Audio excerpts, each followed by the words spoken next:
Ano ang mangyayari kapag tayo ay namatay? Ano kaya ang pakiramdam nun?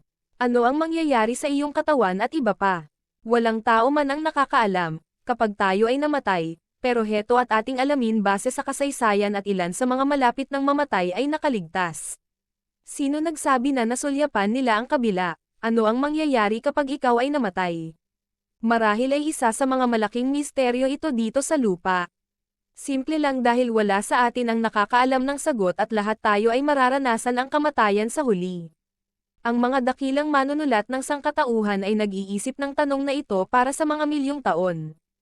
At noong 1994, isang orthopedic surgeon na tinatawag na si Tony Secoria ay maaring dumating sa paglutas sa dakilang misteryo kapag siya ay nasaktan.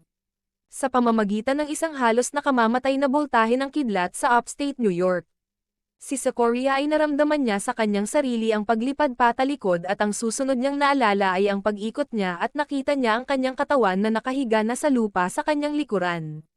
Nang ilang sandali, si Secoria ay tumayo doon at nakita ang isang babae na gumagawa ng CPR sa kanyang katawan bago siya lumutang pataas ng hagdanan para panoorin ang kanyang anak na naglalaro sa kwarto. Nang magkagayoy ako ay napapalibutan ako ng isang malabughaw at puting liwanag. At ito'y naalala ni si Secoria, ang pakiramdam ng kagalingan at kapayapaan. Ang pinakamataas at pinakamababang antas ng aking buhay na pinaghahabulan ko. Ako ay nagkaroon ng persepsyon ng papabilis, na iguguhit. At pagkatapos at masasabi ko sa aking sarili, na ito na ata ang pinakamaluwalhating pakiramdam na aking naramdaman. At sa isang iglap ako ay nagbalik. Ayon kay Dr. Sam Parnia na sa pag-aaral ayon sa mga taong malapit ng mamatay na karanasan para sa mga taon, ang pangyayari kay Secoria ay hindi pangkaraniwang isa. Ang kamatayan ay isang proseso, dagdag ni Parnia. Ito ay hindi isang itim o puting sandali lamang. Ang lahat ng sibilisasyon sa mundo sa buong kasaysayan ng tao ay nag-iisip kung ano ang mangyayari kapag tayo mamatay, parehong pang-agham at espiritual, at ang mga sagot ay palaging nagbabahagi ng isang maliit na sagot lamang. Sa mga kamakailan lamang taon, mga doktor tulad ni Parnia at malapit na naligtas tulad ni Secoria ay tumutulong na mas malalim ang kahulugan ng sangkatauhan ng kung ano ang mangyayari kapag tayo ay mamatay. Ano nga ang sinasabi ng siyensya tungkol at ano ang mangyayari kapag tayo ay namatay?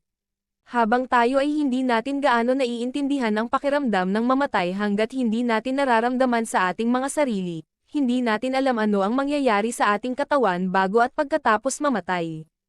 Una, ayon sa isang doktor na si Nina Connor, ang paghinga ng tao ay magiging irregular at babagal o lalalim. Ang kanilang paghinga ay nagsisimula sa tunog ng parang kalansing o tunog ng tubig sa loob ng isang kawayan, na nangyayari sa isang taong nahihirapan umubo o lumunok ng mga sekresyon sa kanilang dibdib at lalamunan. Ang lahat ay galing sa proseso ng katawan sa pagbagal at pagtigil. At kanyang sinabi at maihahalin tulad sa tinatawag na tunog na parang sinasakal o parang hilik na mababaw na ungol at paghinto. At pagkatapos mamatay ay lahat ng kalamnan ng katawan ay nagre-relax o namamahinga sa pagkakataon na ang ating laman ay nasa estadong wala ng dugong dumadaloy o nagpapatakbo dito.